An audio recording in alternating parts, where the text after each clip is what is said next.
Let me just sketch out a few thoughts on the good life as understood from our friends in China. If you look at the Chinese for the notion of the good life, at a pedestrian level it's often translated as 美好生活, which frankly doesn't get there. It's more like a concept of this is a good living or good living standards. You go to another interpretation which is rendered as 美好人生, and that is getting a bit closer to the concept of the good life. Because when you talk about a 美好人生, you are talking about a life that has been good or that is good. And that begins to incorporate questions of the noble pursuit of human virtues as well. And the classical tradition, there are many more experts in the classical Chinese tradition here tonight than I am, will tell you that according to Confucius, the elevated notion of a person of virtue is referred to as a junzi, which is often translated from the Confucian Analects as meaning a gentleman, but I think better translated as a noble person. And I think that more accurately grasps the concept alive in the word junzi. And if you look at how the good life is lived by a noble person in China, it is one in constant pursuit of virtue, even if the execution of such a life has no defined point of success. In fact, as a person leads that life, if they are a scholar official, for example, a dachen, then at the point at which they encounter the emperor, and there is a tradition of zhengyou, but not classically with the emperor, there is an obligation, a moral obligation, leading the good life that you will provide direct evidence, direct submissions to the emperor on why, in fact, the emperor may have gone wrong and what should be put right. And there are great phrases which describe what that means, including the word 实践, which is that if you're going to provide advice, 见, it should be advice that you're prepared to 死 for, which is to kill yourself for or to be dead, to be killed for.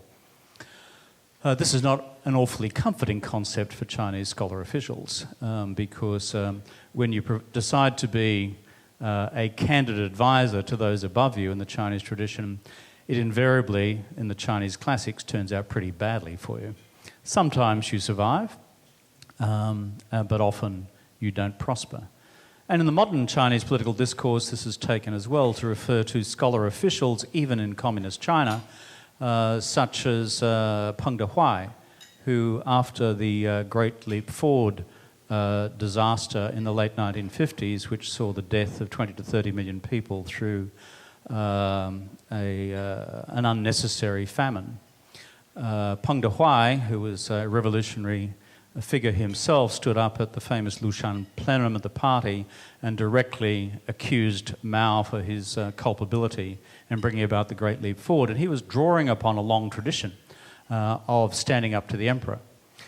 Peng Dehuai was not heard of much again. So there is a rich history, but not an entirely fortuitous history, of leading a life full of those virtues. But when you look at the broader Chinese philosophical tradition, I'll just conclude by running through 4 or 5 quick categories which I think have resonance with what we in the Western tradition would describe as a good life or the good life, leading to what one of our colleagues today referred to as the common good as well, as an extension. I think it was you, May. If you are looking at the broad Confucian tradition, the virtue which most appeals to me is in fact in the Neo-Confucian tradition of Zhuzi, referring to the concept of universal benevolence. The Chinese word for benevolence is ren. It's been defined differently in the Confucian tradition, starting from the Analects through to when this was undertaken by the Neo-Confucians during the Ming Dynasty. But it comes close to a sense of universal benevolence towards other human beings. It's a good concept. and should be harnessed in any intercivilizational dialogue we have with the Chinese in taking in that sense of responsibility for broad humanity into a common set of common values matched against the common good. But look at the broader Chinese philosophical schools, and you look at the Taoist school and its classic authors, Lao Tzu and Zhuangzi, and the classics of the Tao Te Ching in particular. And you'll see in that, I think, the closest the Chinese, and this is several hundred years before the Christian era, coming very close to a concept of harmony between the individual and nature. This is a controversial subject for debate within the Chinese tradition itself, but Taoists would traditionally retreat to nature and celebrate nature and be as one with nature. And it is a virtue and a value which I believe can be incorporated into our contemporary discourse about the sustainability of the planet.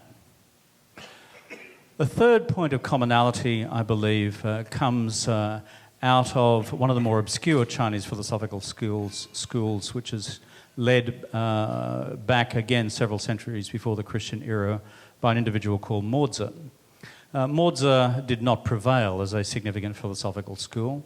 He preached a doctrine called universal love, Jian Ai.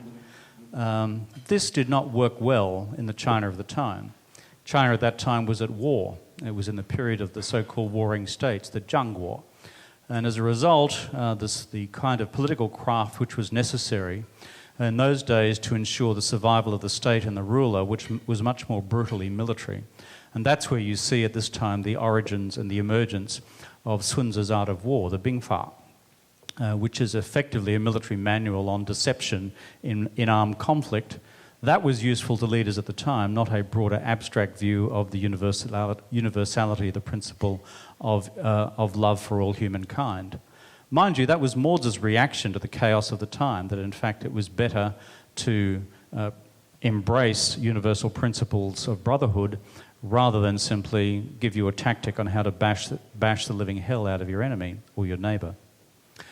So a contribution from Neo-Confucianism, a contribution from Taoism on nature, a contribution, I think, from what's called Moism, or from Mo Tzu on the question of universal love. And then if you think also about the good life and what we have discussed in part during the day, and a lot last night with you, President Sexton, about within the good life, the right to pursue your concept of the ineffable, your right to pursue concepts of faith in religion or non-faith in religion. The Buddhist tradition provides an enormous reflective valve within the Chinese philosophical system, whereby this embrace of the ethereal, the embrace of the ineffable, was accepted as a first principle. And in fact, this led to many, many internecine conflicts with Confucianism between the arrival of Buddhism in China in the first place and what's called the Third Great Persecution in the 10th century. But the fact that Buddhism has survived from its introduction in about the 3rd century BC through until today, where it flourishes as a mass religious faith within China itself, says something about an ongoing, continuing Chinese need for an engagement with the ineffable, the ethereal, otherness and beyond.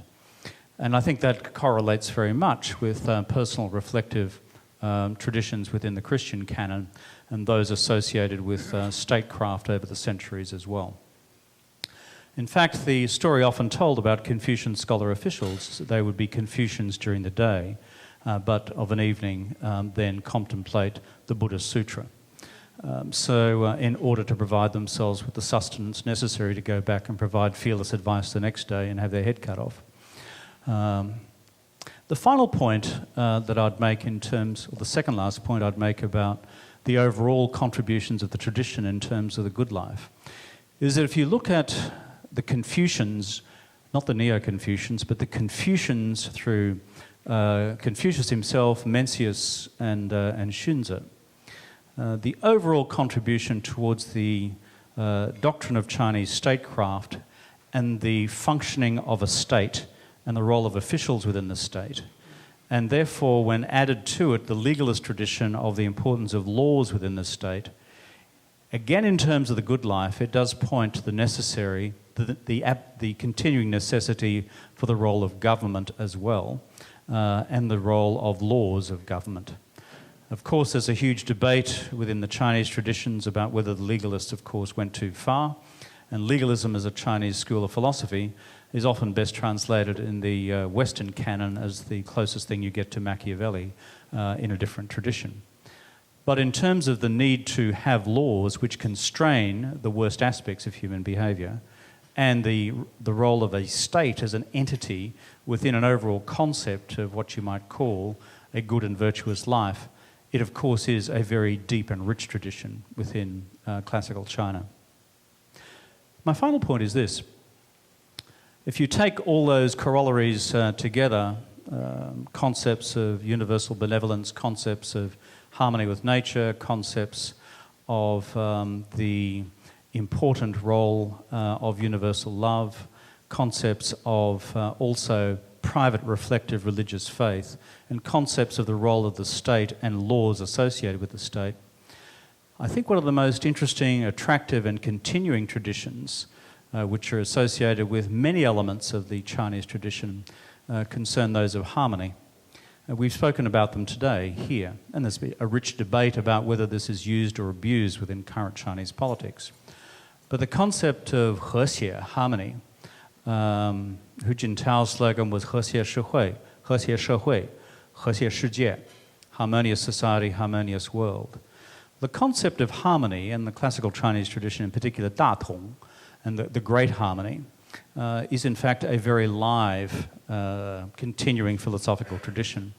And within that, again, the concept of balance within the harmony, in terms of finding the golden mean of compromise, the zhongyong, is a rich element of the Chinese civilizational tradition. Put all of these things together then as we seek to articulate any concept of the good life, which is not just an exclusive product of a Socratic or Platonic or Western tradition, but seek to find points of philosophical resonance within 2,500 years of Chinese thinking. My simple submission is the Chinese have thought along similar lines and have reached some similar conclusions. There's a view about comparative philosophy, and I don't speak as a philosopher, I'm just a politician from down under. But there's a view of comparative philosophy that in fact if you lined up classical Chinese philosophy with the canon of modern Western philosophy and classical Western philosophy, out of Plato in the classical tradition and out of Kant in the modern tradition, that never the two shall meet.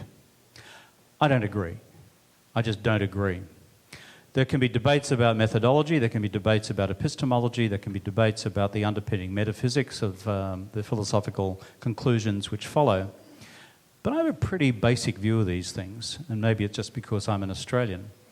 And that is that when folks in China and folks in the rest of the world look at a common physical, social, and political reality, and have had to contend with those realities over the centuries, given the commonality of those challenges, and given, to paraphrase my colleague today, Antonio, some of the deeply entrenched concepts within the universal neuroscience, that is the construction of the mind, that there is more that is in common than is not, and we may richly draw from both traditions. Thank you very much.